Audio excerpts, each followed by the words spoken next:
Hello, नमस्कार, आदाब। मैं हूं आपके साथ अलीशा हैदर नकवी और आप सभी का अभिवादन है टीएनपी इंडिया पर। आज हम चर्चा करेंगे एक ऐसे दिलचस्प और तीखे विवाद पर जो व्हाइट हाउस में एक बैठक के दौरान हुआ, जब अमेरिकी विदेश मंत्री मार्को रूबियो और व्हाइट हाउस के सलाहकार अरबपति एलन मस्क के बीच स्टाफ कटौती मुद्दे पर तीखी बहस छिड़ गई। ये बहस इस बात को लेकर थी कि क्या संघ नौकरशाही में बड़े पैमाने पर बदलाव लाने के प्रयासों में एक तरफा तरीके जो अपनाए जा रहे हैं। कह सकते हैं कि बैठक आग में घी डालने जैसी स्थिति बना रही थी, जब दोनों पक्ष अपनी अपनी स्थिति पर अडिग थे। हाल ही में हुई कैबिनेट बैठक के दौरान अमेरिकी विदेश मंत्री मार्को रूबियो और व्हाइट हाउस के सलाहकार अरबपति एलन मस्क जो है लगातार ट्रेंड में बने हुए हैं, क्योंकि इनके बीच एक तीखी बहस जो है वो सोशल मीडिया पर ट्रेंड कर रही है। इस विवाद का जो मुख्य कारण था वो था स्टेट डिपार्टमेंट में कर्मचारियों की छटनी और संघ नौकरशाही में सुधार के मुद्दे पर। बाद में मार्को रूबियो ने मस्क के आरोपों का जवाब दिया तो उन्होंने इस स्थिति पर कई नए बिंदुओं को उठाया और अपनी स्थिति जो है वो साफ की और एक्सप्लेनेशन दिया। रूबियो ने मस्क के आरोपों का जवाब देते हुए कहा कि स्टेट डिपार्टमेंट में 1500 कर्मचारियों ने हाल ही में अर्ली रिटायरमेंट पैकेज के तहत इस्तीफा दिया है। उन्होंने तंजिया लहजे में मस्क के ये सवाल किया, और क्या मस्क चाहते हैं कि मैं उन सभी को फिर से काम पर रखूं सिर्फ इसलिए क्योंकि उन्हें दोबारा दिखावटी तरीके से निकाला जा सके। इसका मतलब था कि मस्क का जो तरीका था वो वास्तविक में छटनी नहीं थी, बल्कि ये एक मीडिया ड्रामा बनाने जैसा था, जहां पर कर्मचारियों को हटाने की प्रक्रिया के बाद उन्हें फिर से नियुक्त करने की बात की जा रही थी।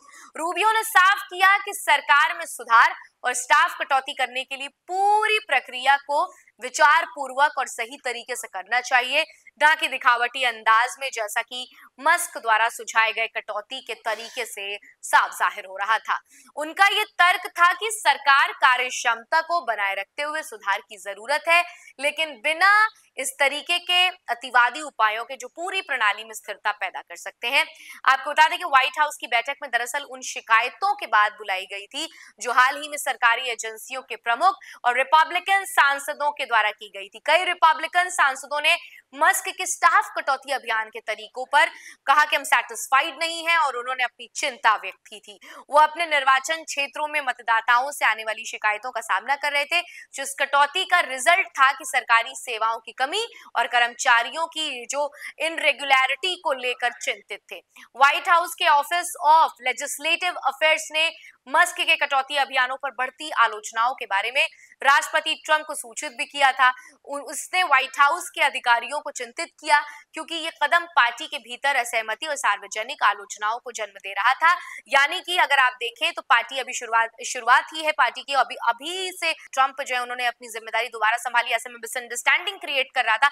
इसलिए पार्टी के अंदर जितने भी बड़े नेता थे उनकी चिंता जो है वो बढ़ रही थी, खासकर उन मतदाताओं में जो सरकारी सेवाओं और कर्मचारियों की स्थिरता को प्रायोरिटी देते थे। इस बीच आपको बता दें कि ओवल ऑफिस में एक प्रेस कॉन्फ्रेंस के दौरान राष्ट्रपति डोनाल्ड ट्रंप से न्यूयॉर्क टाइम की रिपोर्ट को खारिज कर दिया, जिसमें मस्क और रूबियो के बीच तीखी बहस की बात की गई थी। जब एक पत्रकार ने ट्रंप से इस विवाद के बारे में सवाल किया तो ट्रंप ने कहा, कोई झगड़ा नहीं हुआ है, मैं वहीं पर मौजूद था, आप सिर्फ बेवजह का मुद्दा बना रहे हैं। यानी कि ये जो बैठक हुई थी इसको न्यूयॉर्क टाइम्स ने छापा कि मार्को रूबियो और एलन मस्क के बीच में एक बहसा बहसी हुई थी एम्प्लॉयमेंट को लेकर। इसको जो है राष्ट्रपति डोनाल्ड ट्रंप ने सिरे से खारिज कर दिया है। उन्होंने कहा कि मैं वहीं पर मौजूद था और वो रिपोर्ट भी झूठी, और उन्होंने पत्रकार के सवालों को सिरे से खारिज कर दिया। यानी कि ट्रंप भीतर खाने की चर्चा को भी कहीं ना कहीं छुपाना चाह रहे हैं कि ये पब्लिक डोमेन में ये बात ना आए, ताकि ये पूरा मैटर जो है वो सवालिया निशान में गिर जाए। तो ये एक बड़ा मुद्दा है। तभी न्यूयॉर्क टाइम्स ने इस पर पूरी एक रिपोर्ट की है, और इस रिपोर्ट की चर्चा हर जगह हो रही है। एलन और मार्को के बीच सब कुछ ठीक है और दोनों शानदार तरीके से काम कर रहे हैं, ट्रंप ने साफ तौर पर कहा।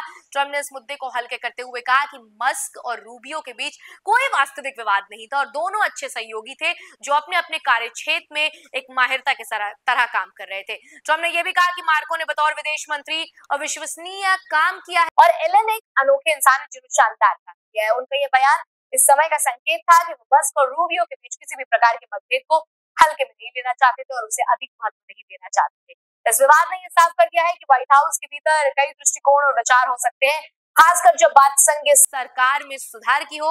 मस्क के नजरिए में जो है बदलाव की जरूरत थी, जबकि रूबियो और अन्य सांसदों का मानना था कि सुधारों को संवेदनशील तरीके से लागू किया जाना चाहिए। ट्रंप ने इस विवाद को नजरअंदाज करते हुए दोनों पक्षों की कार्यक्षमता और उपलब्धियों की सराहना की और इस विवाद को अधिक तूल नहीं देने की कोशिश की। यह घटना यह भी दर्शाती है कि संघ के कर्मचारियों की छटनी और सरकारी सुधारों के मुद्दे पर विभिन्न राजनीतिक और प्रशासनिक विचारधाराओं के बीच मतभेद हो सकते हैं, जो भविष्य में और भी बड़े विवादों का कारण हो सकते हैं। लेकिन कुल मिलाकर न्यूयॉर्क टाइम्स की जो ये रिपोर्ट है वो कई सवालों को उत्पन्न करती है कि क्या वाकई व्हाइट हाउस के भीतर मिसअंडरस्टैंडिंग हो रही है और एलन रूबियो के बीच में तालमेल नहीं बैठ पा रहा है, जिसे डोनाल्ड ट्रंप जो है छुपाना चाह रहे हैं। लेकिन आने वाले वक्त में क्या कुछ सामने आता है वो तो पब्लिक डोमेन में जरूर आएगा। लेकिन जो ये रिपोर्ट आई है इसकी चर्चा हर जगह हो रही है, जिस पर बात भी हो रही है। राष्ट्रीय से अंतरराष्ट्रीय मीडिया जो है इसकी हेडलाइन लेकर छाप रहा है। लेकिन आपको बता दें कि ट्रंप जो है इस पूरे विवाद पर मिट्टी डालने की कोशिश कर रहे हैं। फिलहाल आज के इस वीडियो में इतना ही। आपको हमारा ये वीडियो कैसा लगा हमें कमेंट सेक्शन में लिखकर जरूर बताइएगा, और अगर आपको हमारा ये वीडियो अच्छा लगा तो इसे जरूर शेयर कीजिए, लाइक कीजिए, और ऐसे ही मुश्किल खबरों को आसान भाषा में समझने के लिए सब्सक्राइब कीजिए डीएनपी इंडिया।